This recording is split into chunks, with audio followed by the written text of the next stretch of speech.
ఈరోజు దేవుని వాగ్దానము, మీకు అప్పగింపబడిన వారిపైన ప్రభువునైనట్టుండక మందకు మాదిరులుగా ఉండుడి. ప్రధాన కాపరి ప్రత్యక్షమైనప్పుడు మీరు వాడబారని మహిమ కిరీటము పొందుదురు. 1 పేతురు 5వ అధ్యాయం 3-4 వచనాలు. 3వ వచనంలో దేవుడు పేతురు ద్వారా మనకి ఒక ఆజ్ఞ ఇస్తున్నాడు, మందకు మాదిరుడుగా ఉండండి అని. ఈ వచనం చూస్తే మనం ఇది కేవలం పాస్టర్లకి మాత్రమే, సంఘ కాపర్లకి మాత్రమే అనుకోవచ్చు. ఇది వారికి మాత్రమే కాదు, ప్రతి ఒక్కరికి, ప్రతి క్రైస్తవుడికి ఈ వచనం వర్తిస్తుంది.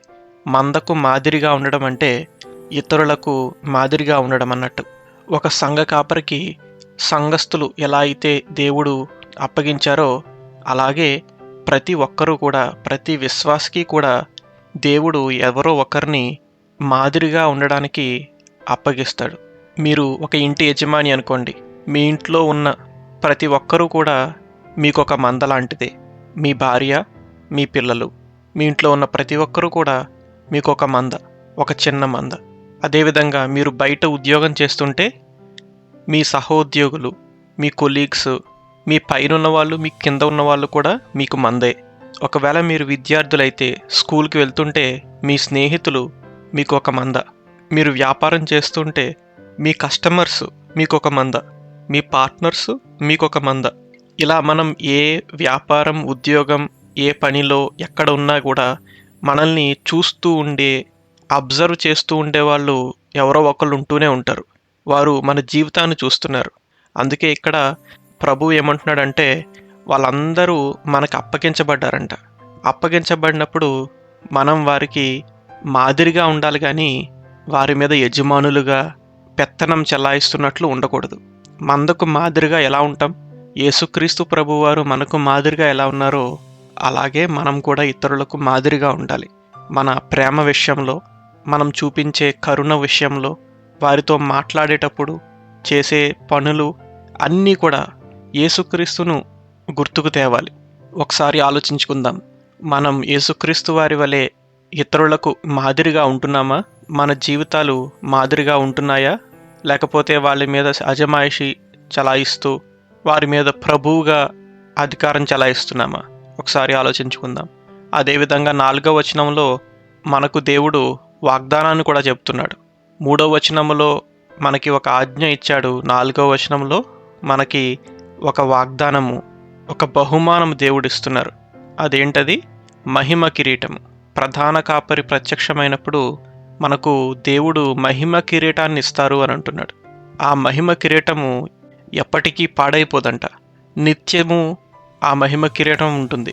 ఈ లోకంలో ప్రతిదీ పాడైపోతుంది కదా, ప్రతి వస్తువు.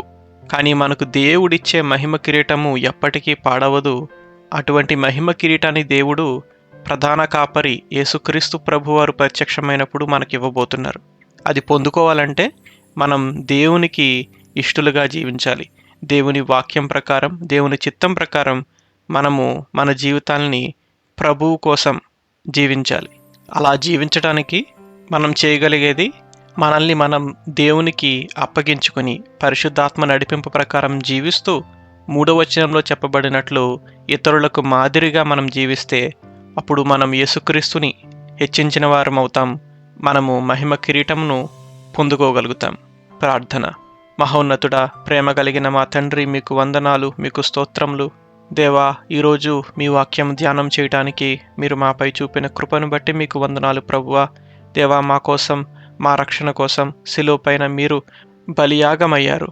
దానిని బట్టి మీకు వందనాలు ప్రభువా. 3వ దినమున తిరిగి లేచి పునరుత్థాన శక్తిని మీరు బయలుపరిచారు. దేవుని యొక్క శక్తిని బయలుపరిచారు. దానిని బట్టి మీకు వందనాలు ప్రభువా.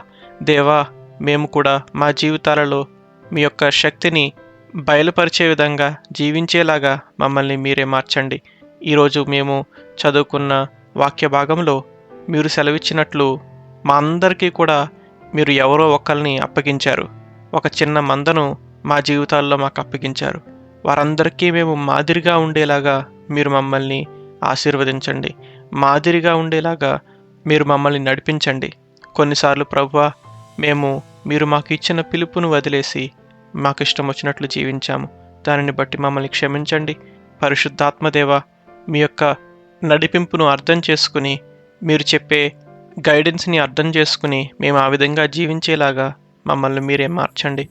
అదేవిధంగా ప్రధాన కాపరి ప్రత్యక్షమైనప్పుడు, మీరు ప్రత్యక్షమైనప్పుడు మాకు మీరు మహిమ కిరీటము ఇస్తారు అని మీ వాక్యము వాగ్దానం చేస్తుంది. ప్రభువా, మేము దానికి అర్హులం కాము. ఆ మహిమ కిరీటం మేము పొందుకుంటే అది మీ వల్లే మాత్రమే అది సాధ్యము. ఆ మహిమ కిరీటం కూడా పొందుకోవడానికి మీరే అర్హులు ప్రభువా. అది మీకు చెందినది. దేవా, ఈ వాగ్దానాన్ని బట్టి మేము మీకు స్తుతులు చెల్లిస్తున్నాము. మా జీవితాలలో మీ యొక్క వాక్యం ప్రకారము, మీ యొక్క చిత్తం ప్రకారము మేము జీవించులాగున మీరు మమ్మల్ని నడిపించండి. మరొకసారి మమ్మల్ని అందరినీ మీకు అప్పగించుకుంటున్నాం ప్రభువా. మాలో ఎవరైనా సరే అస్వస్థతలోను, బాధల్లోను, కష్టాల్లోనూ ఉంటే మీరు వారితో మాట్లాడండి ప్రభువా. మీరు వారితో ఉన్నారు అని వారికి తెలియజేసి, వారు ఇంకా విశ్వాసంలో ఎదిగి మీపైన నమ్మకంతో, విశ్వాసంతో జీవించేలాగా వారితో మాట్లాడండి. మీ సువార్త కోసం, మీ రాజ్యం కోసం మేము మరింత కష్టపడి పనిచేసేలాగా మమ్మల్ని మీరే నడిపించండి. మరొకసారి మమ్మల్ని అందరినీ మీకు అప్పగించుకుంటూ, మా జీవితాల ద్వారా మహిమ, ఘనత, ప్రభావములు మీరే పొందుకోమని యేసుక్రీస్తు వారి దివ్య నామములో ప్రార్థించి వేడుకొనుచున్నాము తండ్రి. ఆమెన్.